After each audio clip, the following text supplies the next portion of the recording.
Ladies and gentlemen, there lies a profound mystery within the intricate gears of the human mind, one that sits so close to our awareness that we rarely pause to dissect it. It feels commonplace, almost invisible, simply because it unfolds within us every single day. Yet, beneath that surface of familiarity lies a complex psychological landscape, teeming with coded signals, recurring patterns, and silent currents that mold our relationships long before a word is ever spoken. One of the most formidable of these forces is the phenomenon of thinking about a specific person repeatedly. We are prone to labeling it as coincidence, a wandering mind, or a fleeting distraction. However, the human psyche does not operate on chaos. It does not stubbornly return to the same individual without a distinct purpose. When a single person begins to dominate your inner world with relentless consistency, something significant is transpiring. Your subconscious has marked this as critical, unresolved, or deeply resonant. Human beings are architects of meaning. Our minds are in a constant state of sorting, ranking, and evaluating importance. We recognize these patterns by instinct. We are drawn to emotional significance, even when logic tells us to move on. So when someone continues to resurface in your thoughts, it is not an accident. It is the mind signaling that this person has crossed a psychological threshold. They have been assigned weight. They now occupy space in your internal hierarchy of importance. Carl Jung once said, "Until you make the unconscious conscious, it will direct your life and you will call it fate." And nowhere is this more evident than in the quiet persistence of thought. The unconscious mind does not knock loudly. It whispers. It repeats. It returns you again and again to the same image, the same face, the same memory, because something within you is unfinished. At first, this mental presence may feel harmless. You replay conversations. You imagine alternative outcomes. You wonder what they meant. You notice how others compare to them. But gradually, something deeper begins to take shape. Your thoughts are not passive. They organize your perception. They influence your emotions. They shape your behavior long before you are aware of it. When someone becomes a recurring figure in your mind, you begin orienting yourself around them in subtle ways. Your tone changes when you speak to them. Your awareness sharpens in their presence. You anticipate their reactions. You hesitate where you once acted freely. You adjust your behavior without consciously deciding to do so. This is not fantasy. It is psychology. Attention restructures behavior. And here is where the phenomenon becomes truly profound. Thought does not exist in isolation. Human interaction is not a closed system.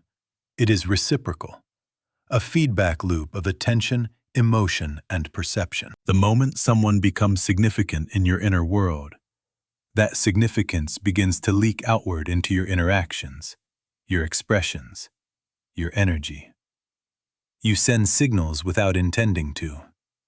A glance held a moment too long, a warmth in your voice, a hesitation before speaking, a sensitivity to their presence that did not exist before. And human beings, whether they admit it or not, are exquisitely sensitive to these signals.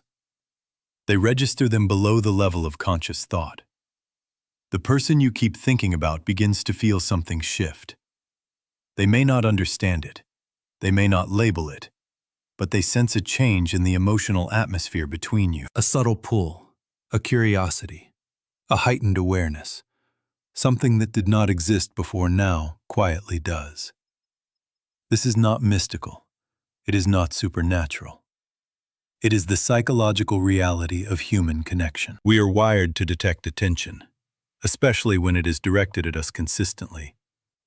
The nervous system responds before the intellect has time to intervene. The body knows before the mind explains.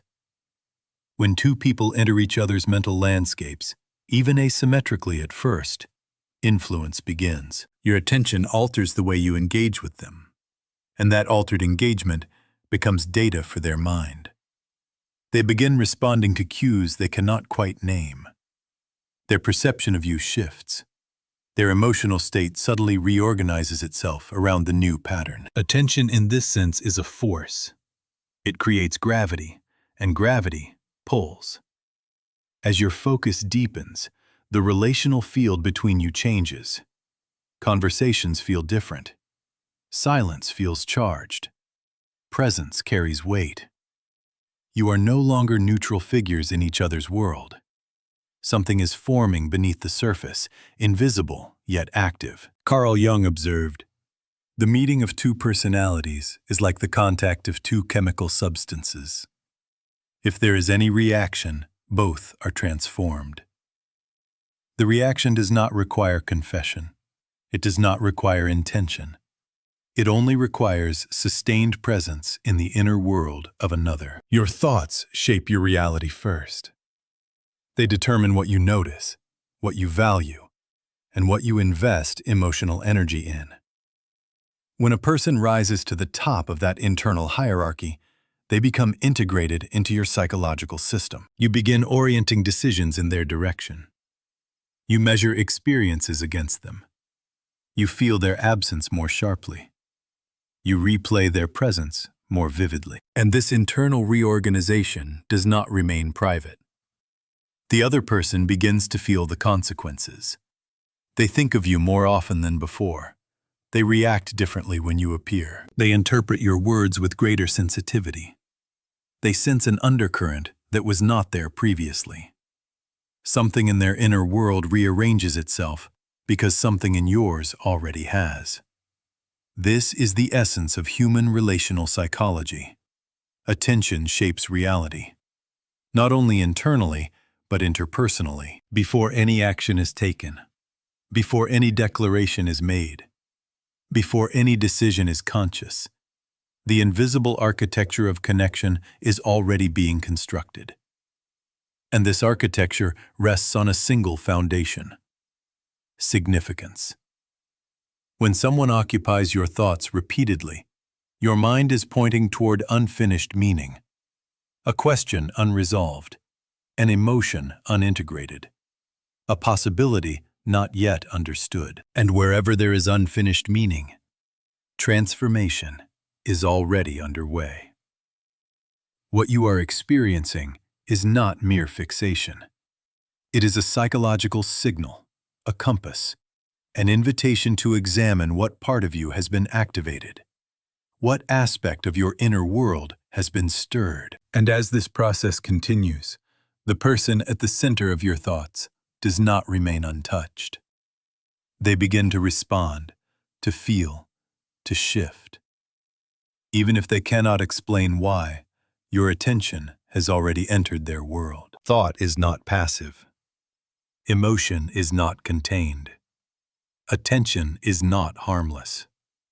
It is the first movement in a much larger psychological unfolding, one that quietly sets the stage for everything that follows. When someone occupies your thoughts with this level of persistence, something subtle yet powerful begins to unfold inside the other person, long before they consciously reflect on you. Their inner world starts responding to the quiet pressure of significance. Human beings are extraordinarily sensitive to attention, not because we are vain, but because attention signals meaning. It tells the psyche, you matter here, you register, you have impact. And when that signal is repeated, the mind cannot ignore it. At first, this response does not announce itself clearly. It does not arrive as a declaration or a sudden realization. Instead, it manifests as a faint disturbance in their internal equilibrium, a question without words, a feeling without explanation. They may notice themselves thinking of you at unexpected moments, not deliberately, not romantically, not even emotionally at first, but curiously. You appear in their mind without invitation, just as they have appeared in yours. And the mind, faced with this recurrence, begins its natural work. It searches for meaning. The human psyche cannot tolerate unexplained repetition. When something returns again and again, the mind assumes it carries significance. And so, the person you are thinking about begins, often unconsciously, to reflect on their role in your life. Why am I here? What do I represent to this person? What part of me is being seen, remembered, or held? This process is rarely linear. It does not follow the tidy logic of conscious reasoning. Instead, it unfolds in fragments. Memories surface.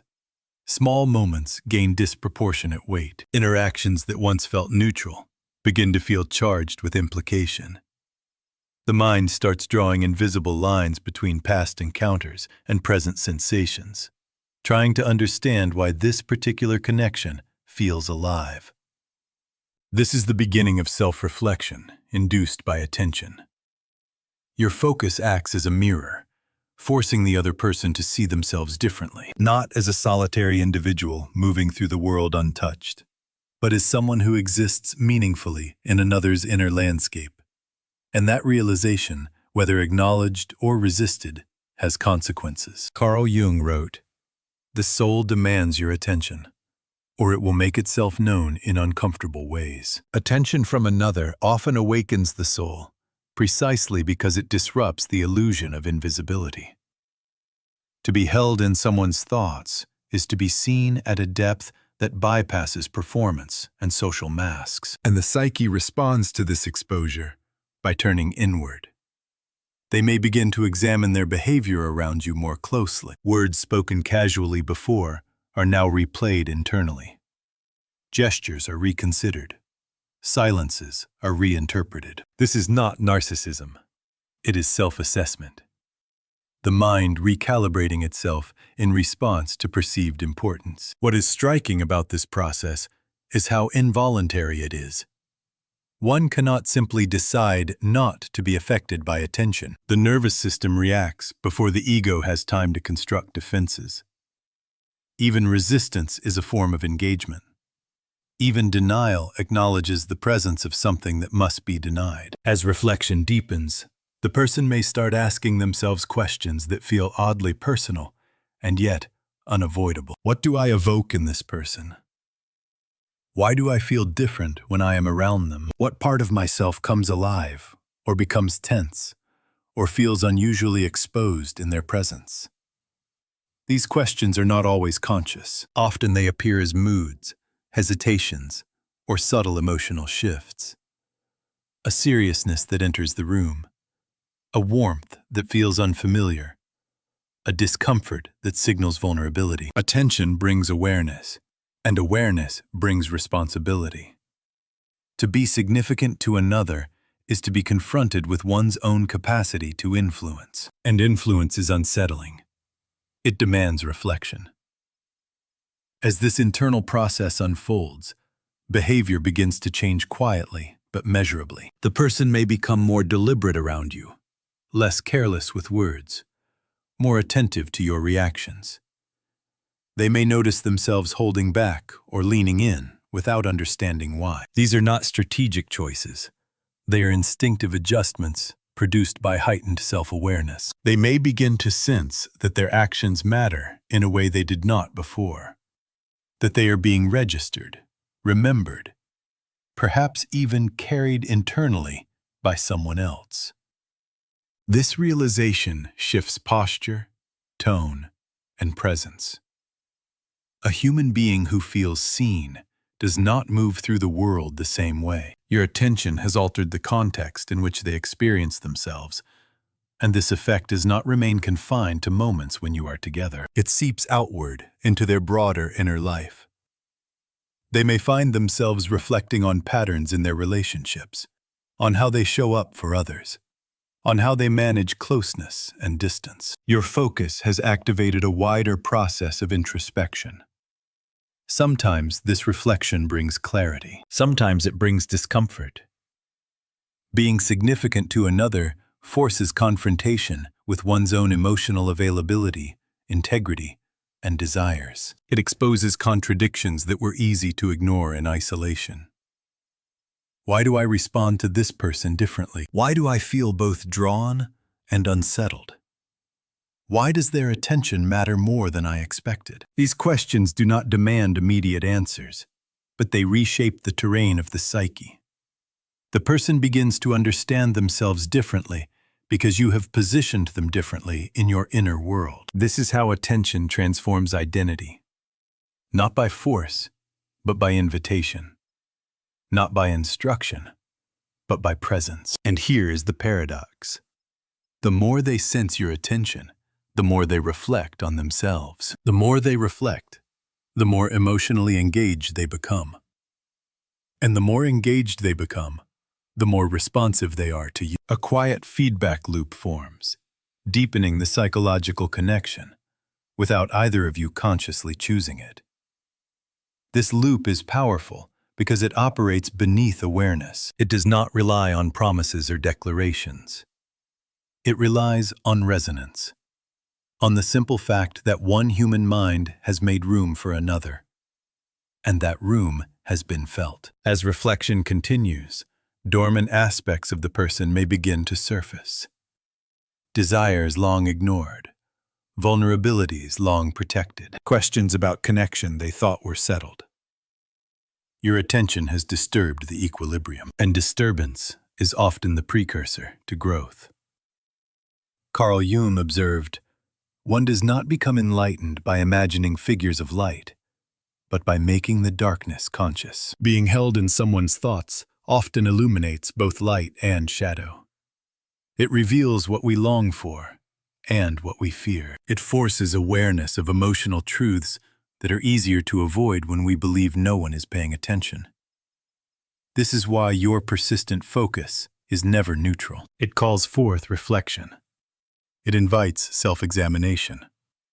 It activates layers of the psyche that lie dormant in the absence of meaningful attention. And while the person may not articulate this process, while they may attribute their feelings to coincidence or circumstance, the transformation is already underway. They are no longer unchanged by you. They are no longer untouched by your inner presence. Something in them has begun to move. And as this movement continues, it does not stop at reflection alone. Awareness inevitably seeks expression. Thought begins to influence behavior. Emotion begins to shape action. The internal shifts demand an outward response. This is where the invisible begins to take form. As awareness begins to stir inside them, it does not remain contained as a private realization. It begins to leak outward into the smallest mechanics of interaction. Human beings do not simply think differently and remain outwardly unchanged. Our internal state always finds a way to express itself through micro-behaviors, shifts in timing, subtle alterations in tone and posture. And when the person you keep thinking about starts sensing their significance in your inner world, their behavior begins to recalibrate around you, almost as if the relationship has acquired a new gravity. This is not dramatic at first. It is quiet, nearly invisible. But it is consistent. They become more attentive in moments where they once would have been casual. They pause before speaking, as though measuring the weight of their words. They look a little longer. They listen a little more carefully. Or they do the opposite. They withdraw slightly, not because they feel nothing, but because increased significance can feel like exposure. And exposure activates defense. People respond to attention in different ways depending on their emotional structure. Some lean in, some step back. But both responses indicate the same underlying fact. Something has registered.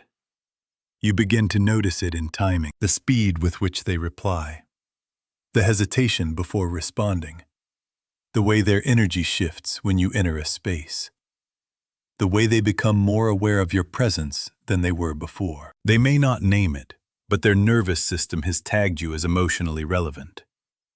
And once the nervous system tags relevance, behavior follows. This is the psychology of reciprocity. Attention calls forth attention. Presence invites presence, not because someone is forced, but because the human mind is designed to respond to perceived significance. We are social organisms, constantly scanning for cues that indicate where we stand, what we mean, what role we play. When your attention has been consistent, the other person begins to scan you differently as well. They read your expressions. They notice shifts in your mood. They track your tone more carefully. They become alert to nuance, even if they do not consciously admit they care. They begin behaving as though the stakes are higher. This is where relational dynamics start evolving before any clear conversation happens. The relationship begins to move underground, guided by signals rather than statements. And these signals are powerful precisely because they are not performed. They are not staged. They come from the unconscious. They come from automatic responses. They are honest, even when the person tries to appear indifferent. A person who feels watched with care becomes more self-aware. A person who feels emotionally registered becomes more emotionally activated. And that activation changes how they show up. Sometimes this takes the form of subtle generosity. They become more helpful, more thoughtful. They remember small details. They ask questions they never asked before. Their behavior shifts toward maintenance of the connection, toward preserving the thread that now feels significant. Other times, the shift emerges as test behavior. They probe. They say something slightly provocative to see your reaction. They pull away briefly to see if you follow. They become inconsistent not because they want to hurt you, but because they are trying to locate the boundaries of your attention and the meaning behind it. The psyche often tests what it does not fully understand. If they sense your focus, if they sense your intensity, they will often seek confirmation, not necessarily through direct questions, but through subtle experiments. Humans do this instinctively. We test relational reality because certainty requires evidence. So they create moments. They linger in conversations. They insert themselves into your orbit, or they disappear and reappear, trying to measure whether your attention remains steady. These behaviors can be confusing, but they are usually expressions of one thing: the mind trying to calibrate significance. Because to be significant is to carry risk. It means the connection matters enough to have consequences, and consequences produce fear in the unprepared psyche. This is why the person may seem both drawn and guarded, warm and distant, curious and resistant. The nervous system is moving toward you, while the ego attempts to maintain control. And the more your attention persists, the more the internal tension intensifies. Carl Jung once said, "What you resist persists." If the person begins to resist the implications of your connection, they may find themselves thinking about you even more. The attempt to push significance away often deepens its psychological hold. The mind cannot easily discard what has been emotionally marked. This is where the behavioral adjustment becomes more pronounced. They might start showing up in places where you are. They might reach out more often. Or if they are overwhelmed by what they sense, they might try to establish distance. Either way, the relationship has changed. A new pattern is forming. And patterns once formed begin to reinforce themselves. Because your behavior is also changing. Your attention has already altered you. The person picks up on it. Your tone, your pace, your energy, even your silence communicates. You may believe you are hiding your inner world, but the body speaks fluently. The nervous system cannot fully conceal desire, tension, curiosity, or emotional investment. So what begins as your private thought becomes a shared atmosphere. In social psychology, we often speak of mirroring and attunement. Two people begin to sync unconsciously. They match posture. They match rhythm. They adapt their speech patterns. They align emotionally without planning to. This is not romance alone. It is relational chemistry, a nervous system responding to another nervous system. When the other person begins mirroring you more, it's a sign that their subconscious has begun treating you as an emotional reference point. When they become more attuned, it's a sign your presence has weight, and weight changes behavior. They may start anticipating you, not in a dramatic way, but in a subtle orientation. They notice when you are absent. They feel something shift when you are not there. They may catch themselves expecting your message, your voice, your input. This is one of the most important turning points in the unfolding dynamic. The person is no longer merely responding to you in moments. They are carrying you internally between moments. Your presence begins to exist inside their inner narrative. That is what attention does. It creates internal resonance. And once you are internalized, you become part of how they interpret experience. They compare others to you. They measure moments against the emotional imprint you have created. They find themselves thinking, what would they say about this? What would they think? What would they feel? At this stage, the person may not even like what is happening. They may not want the intrusion of significance. But the psyche does not consult preference when it assigns meaning. It assigns meaning based on impact. This is why small interactions can suddenly feel amplified. A brief conversation carries emotional weight. A casual message becomes loaded with interpretation. Silence becomes a canvas for projection. When two minds begin converging through repeated attention, everything becomes symbolic. And symbolic meaning is the language of the unconscious. This is also where misunderstandings can intensify, because heightened attention increases sensitivity. They may read too much into your tone. You may read too much into their silence. The atmosphere becomes charged because both nervous systems are scanning for proof. But even the tension is evidence. Indifference does not create analysis. Neutrality does not create heightened sensitivity. Only significance does. When someone starts behaving differently around you, reacting more strongly, becoming more careful, more inconsistent, more present, more avoidant, whatever form it takes, it is a sign that your attention has initiated change, and that change will not remain minor. Because once behavior adjusts repeatedly, identity begins to shift. The person starts becoming someone slightly different in your presence, and you start becoming someone slightly different in theirs. The relationship begins shaping the people inside it. And as this continues, something else begins to emerge beneath the behavior and beneath the reflection. An emotional echo becomes a shared emotional field. As this shared emotional field takes shape, something deeper begins to occur beneath awareness.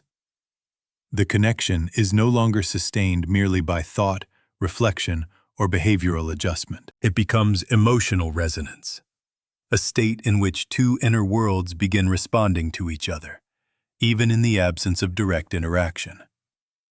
This is where the experience often feels confusing, intense, or strangely intimate without explanation. The person you keep thinking about begins to feel you not as a thought, but as a presence.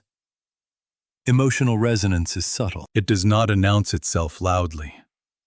It moves through mood, intuition, and sensation. The person may wake up with a sense of heaviness or warmth they cannot trace.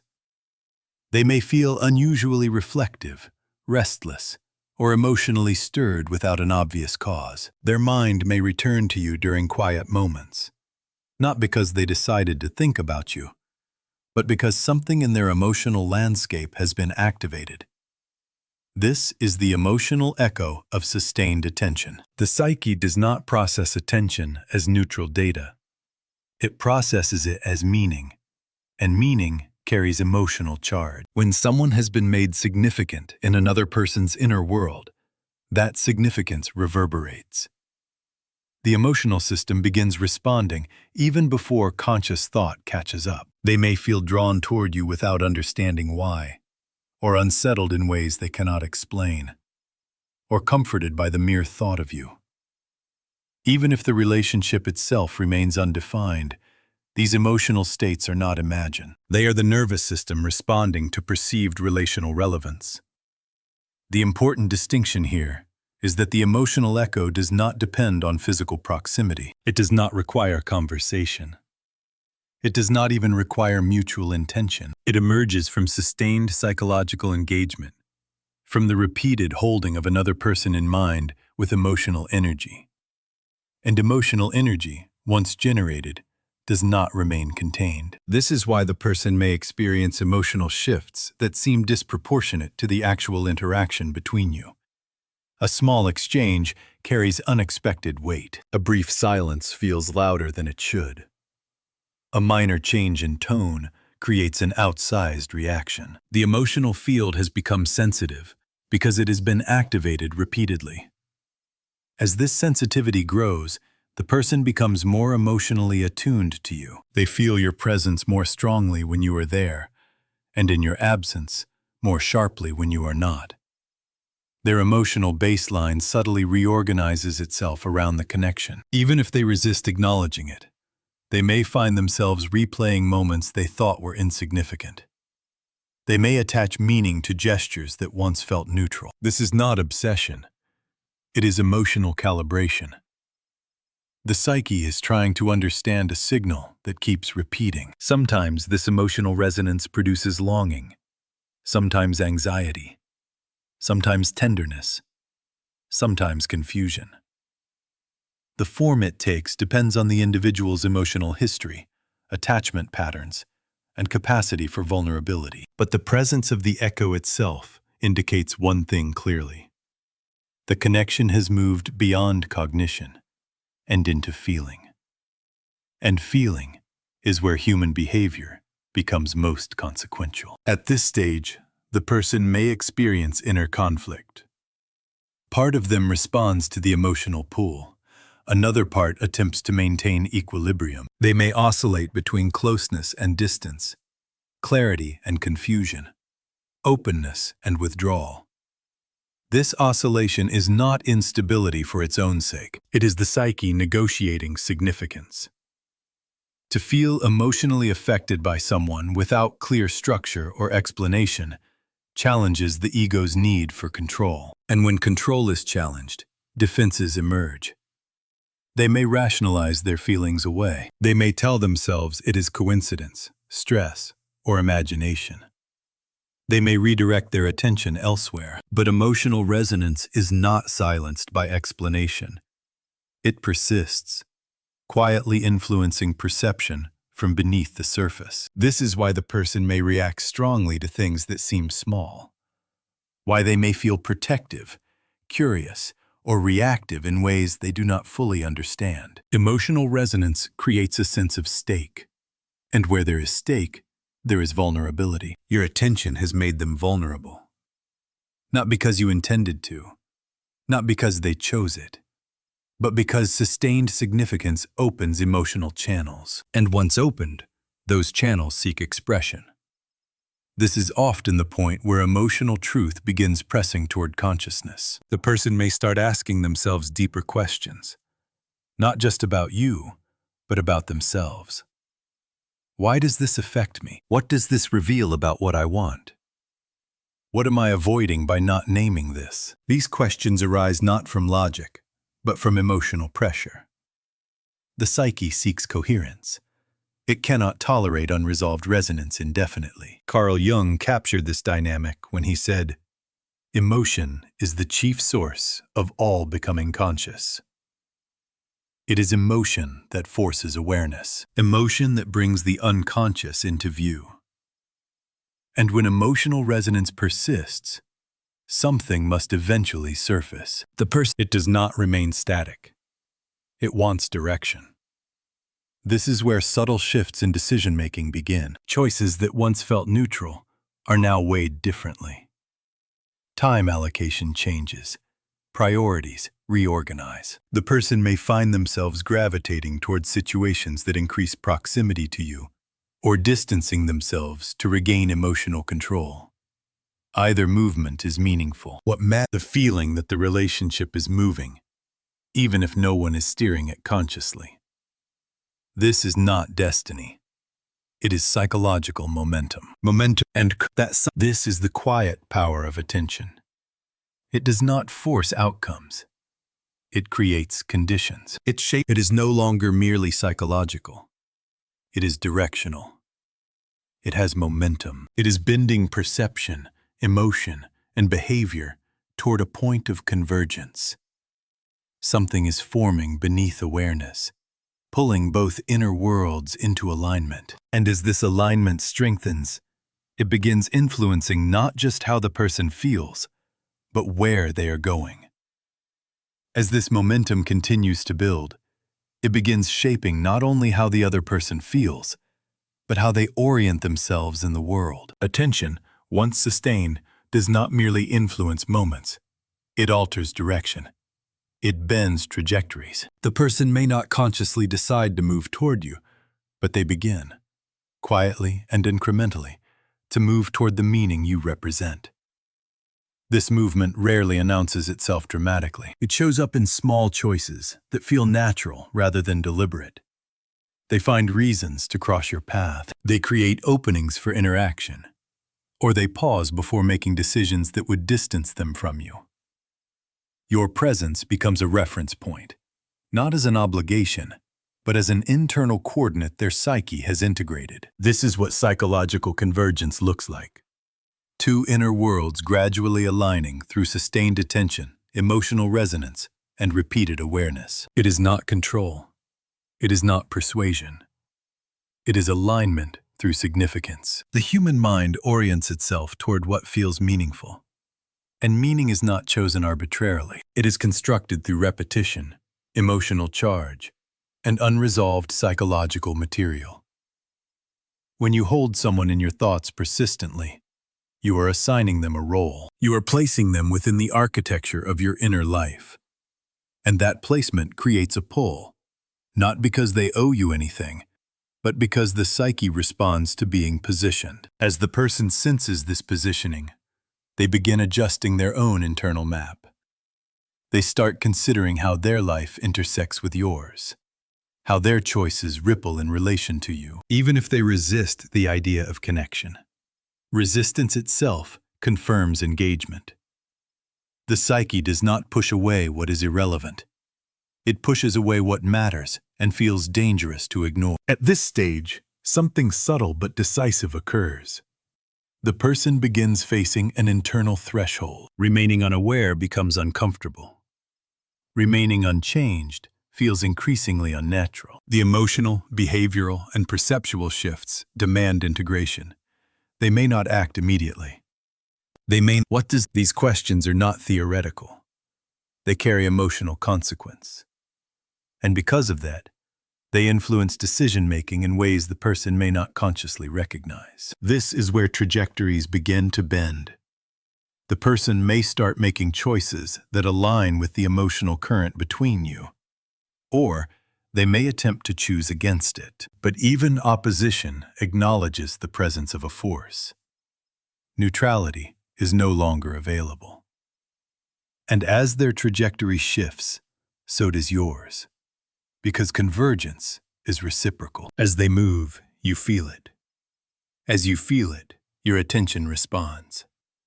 The feedback loop tightens, not through manipulation, but through mutual influence. This is how relationships evolve before they are named, before they are defined, before they are understood.